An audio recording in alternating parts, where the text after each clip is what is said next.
Black I'd children মাঝরাতে আপনার দরজায় নক করতেছে এন্ড আপনি সেখান দিয়ে দেখলেন একটা 10-12 বছরের বাচ্চা দাঁড়ায় আছে এবং আপনার ঘরে ঢোকার জন্য অথবা কোনো লিফটের জন্য আপনার কাছে আপত্তি মিনতি করে রিকোয়েস্ট করতেছে। কি করবেন আপনি?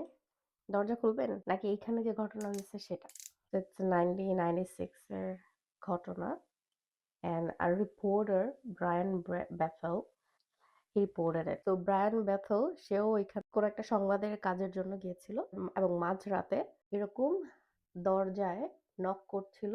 সো দেন সে দেখলো যে 10-12 বছরের বাচ্চা দুইটা দাঁড়ায় আছে। তো সে বুঝলো না যে কি করবে, বাট লাকিলি তার সাথে ওই এলাকারই একজন বাসিন্দা ছিল। তখন সেই লোক বলল যে ডোন্ট ওপেন। তারপর সে তার কাছ থেকেও জানতে পারলো এবং দরজা খুললো না। পরের দিন আশেপাশের সব মানুষের কাছ থেকেও জানতে পারলো এবং যারা যারা আজ পর্যন্ত দরজা খুলেছে তাদের হেল্প করার ট্রাই করেছে সবার কাছ থেকে তথ্য গ্রহণ করলো and the story is behind these two kids.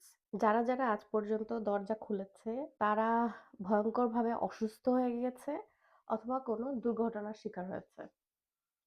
তো তারা মনে করে হয়তোবা এটা কোনো বাচ্চার আত্মা আম অথবা কোনো এলিয়েন অ্যাক্টিভিটি। তো তারা আজ পর্যন্ত জানে না যে what are those. এখনো তারা মিডনাইট এ যদি এই বাচ্চাদেরকে দেখতে পায় knocking the door, they don't open the door. So what do you think? Alien হইতে পারে নাকি আত্মা হইতে পারে? 'কজ আত্মা হলে ক্ষতি করার চান্স থাকে। আবার ভালো আত্মাও থাকে, তারা ক্ষতি করে না।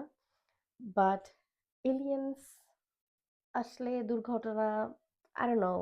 আমি এলিয়েন এবং আত্মা, ভূত এগুলা সবই বিশ্বাস করি। So I don't know. I'm confused. Let me know what do you think? The Weeping Woman একটা নদী মেক্সিকোর। সেই নদীর পাড়ে প্রতিদিন রাতে এক সাদা ড্রেস